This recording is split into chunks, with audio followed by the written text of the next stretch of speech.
forte abraço mais uma vez para você, querido amigo, internauta, que está sempre conosco acessando o programa Cristo Consolador. Obrigado pela sua presença entre nós. Você sintoniza o nosso programa através do site da editora chicoxavier.com.br e também através dos nossos canais no YouTube, tá certo? Então vamos sempre aguardando o seu acesso, a sua presença é muito importante para que possamos manter sempre avante esse trabalho em prol da divulgação da doutrina do Mestre Jesus. E hoje a nossa proposta de estar aqui com você é falarmos sobre a justiça humana e a justiça divina. Nós vivemos num mundo hoje que sabemos de muita violência, e violência de todos os tipos, não só a violência propriamente dita, mas com a violência psíquica em quase todos os ambientes de trabalho. Sabemos de toda a problemática na ordem política, nos órgãos públicos, nas empresas de um modo geral. Sempre de alguma forma a gente entende que a justiça não é aquela que nós imaginávamos que seria. E muitos de nós, quiçá a grande maioria, acaba algum dia ou outro, em algum momento, se sentindo injustiçado por alguma circunstância do seu trabalho, por alguma circunstância de sua vida. Então, tratando com relação à justiça, o Livro dos Espíritos, na questão 875A, ele nos lembra que nós estamos sobre o cunho de duas justiças, a justiça humana e a justiça divina. A justiça humana, ela é uma justiça mutável, e a justiça divina, ela é imutável. Vamos falar primeiro sobre a justiça humana, e depois nós encerramos o nosso comentário com a justiça divina. Por que a justiça humana é mutável? Primeiro, pela nossa imperfeição, e segundo, pelas necessidades de cada tempo. O homem não tem ainda a capacidade de promover uma lei que possa organizar a sua sociedade, que seja boa para todos os tempos evolucionais da humanidade. Então a gente vai ver as leis que promoviam os tempos dos povos antigos, as leis eram muito mais violentas do que as leis de hoje. As penas bárbaras de morte, mesmo as leis civis que regiam, primeiro o escambo, que era a troca de mercadorias entre pessoas, enfim, as necessidades do povo. Hoje nós temos uma tecnologia, internet, que há 20 anos atrás não tínhamos. Temos que ter então uma lei para regulamentar os negócios que são feitos na internet, as relações que se estabelecem através da internet. Um programa como esse que nós colocamos na internet, quer dizer, ela tem que obedecer certos critérios de ética, de respeitar direitos autorais, enfim. Tem toda uma série de normas para que nós possamos estar dentro, mas nem sempre essas normas são respeitadas.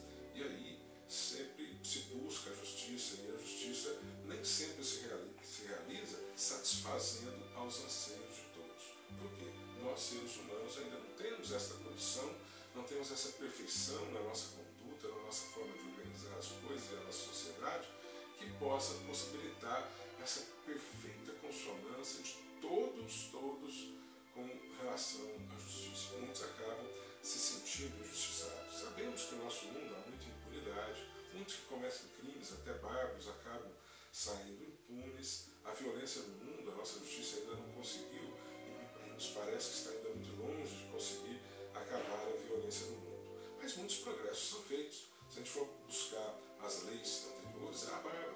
A gente fala muito hoje, quando a gente cita uma lei bárbara, a gente fala sobre a lei de Italião, não é?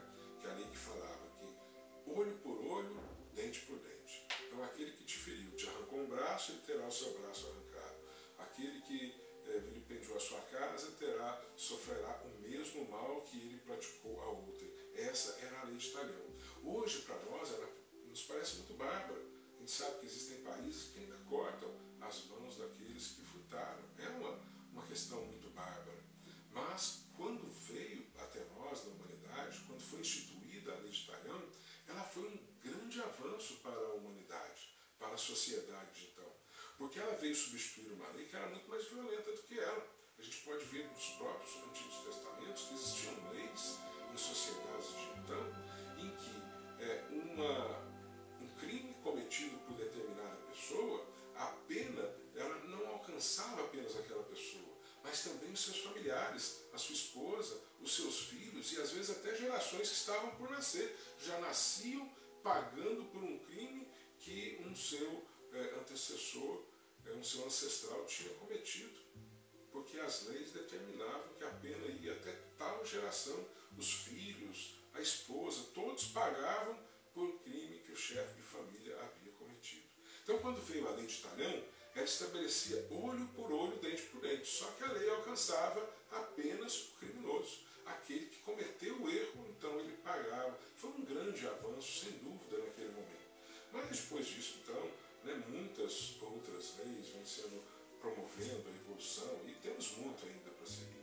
Eu imagino que daqui muitos anos, espero que não muitos, mas pela evolução da nossa sociedade, parece que estamos ainda longe um pouco, assim como hoje nós olhamos para trás e falamos, nossa, a lei de Talhão era uma lei muito violenta, era uma lei muito injusta, eu imagino que daqui a algum tempo a sociedade, nós mesmos que estaremos lá reencarnados, vamos dizer assim, nossa, antigamente as pessoas pegavam os seus criminosos, a nossa sociedade, e os encarceravam, colocavam em jaulas como se fossem animais, para que ali pudessem resgatar os seus crimes, vendo isso como algo muito violento.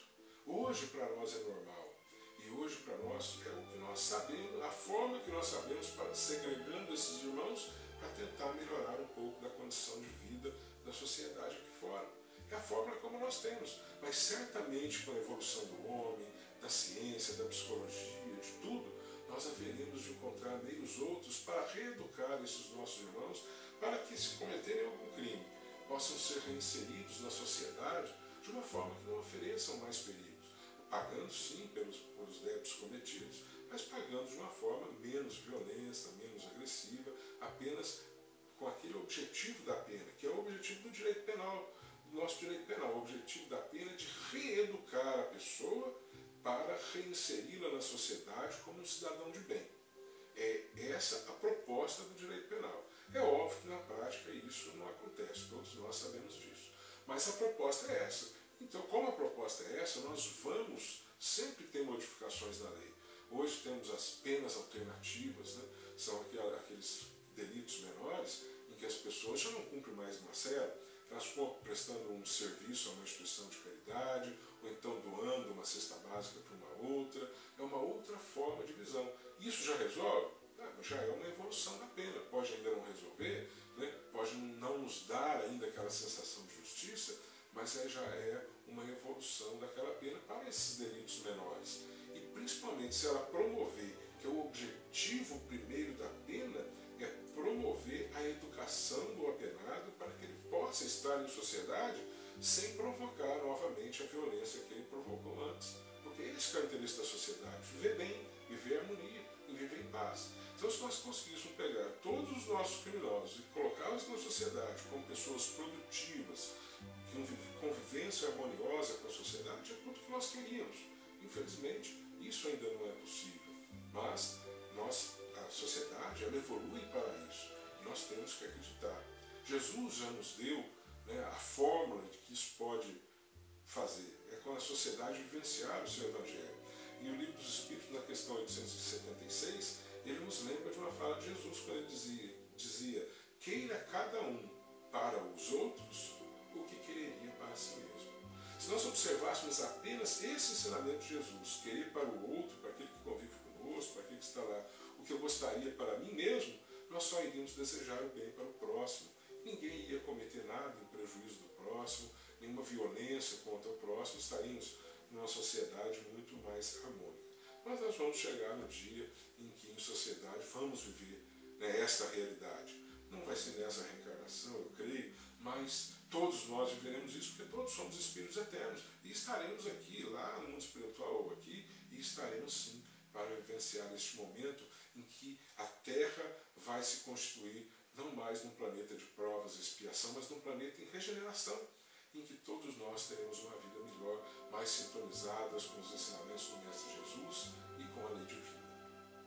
Bom, mas falamos da justiça humana, falemos então da justiça divina.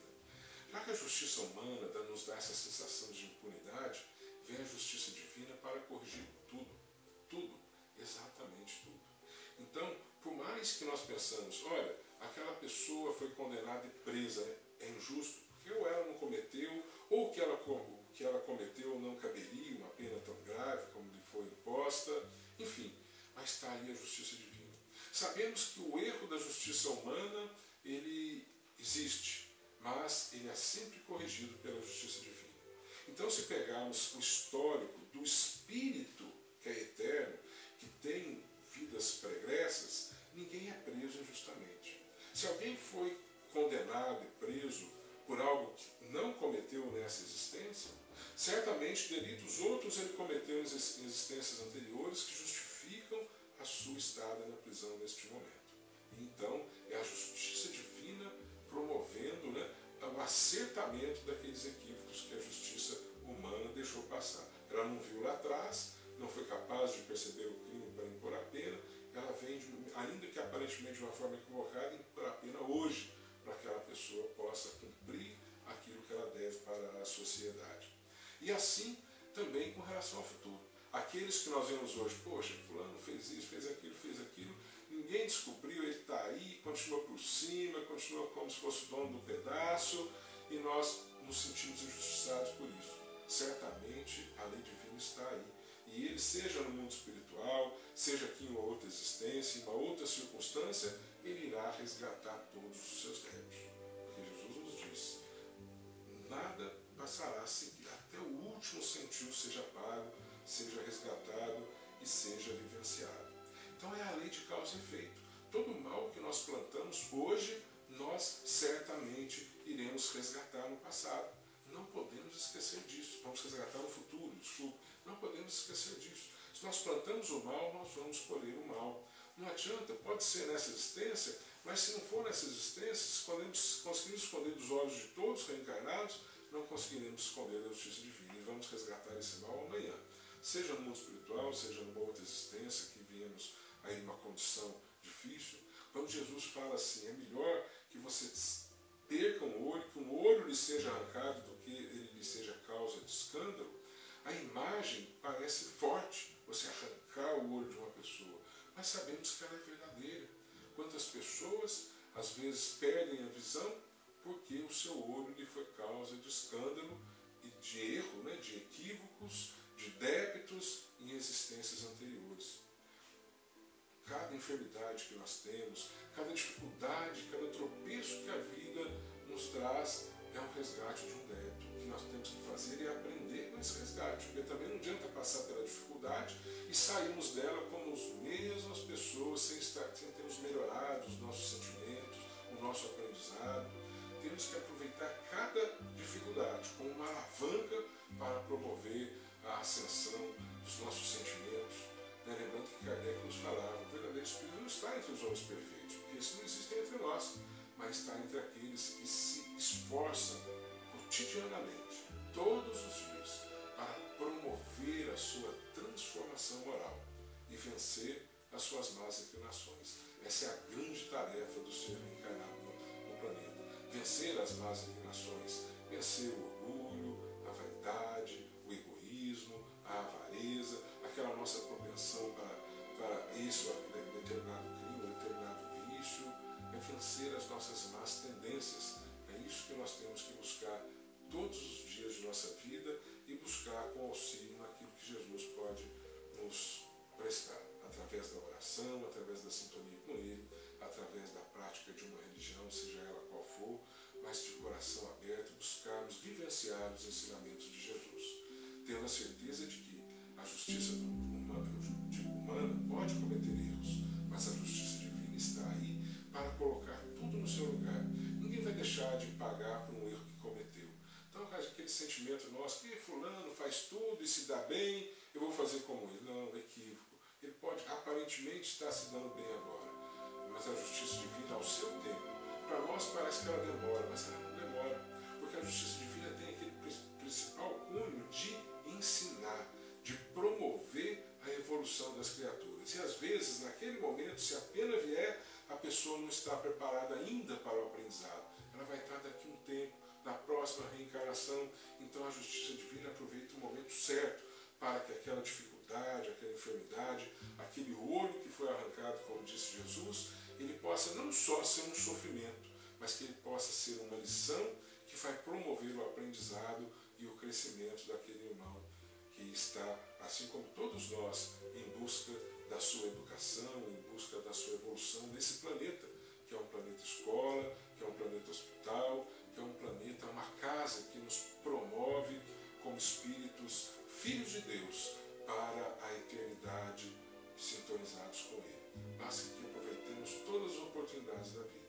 Que Jesus nos abençoe e nos auxilie nesta vivência cotidiana no nosso planeta e na busca dos nossos objetivos.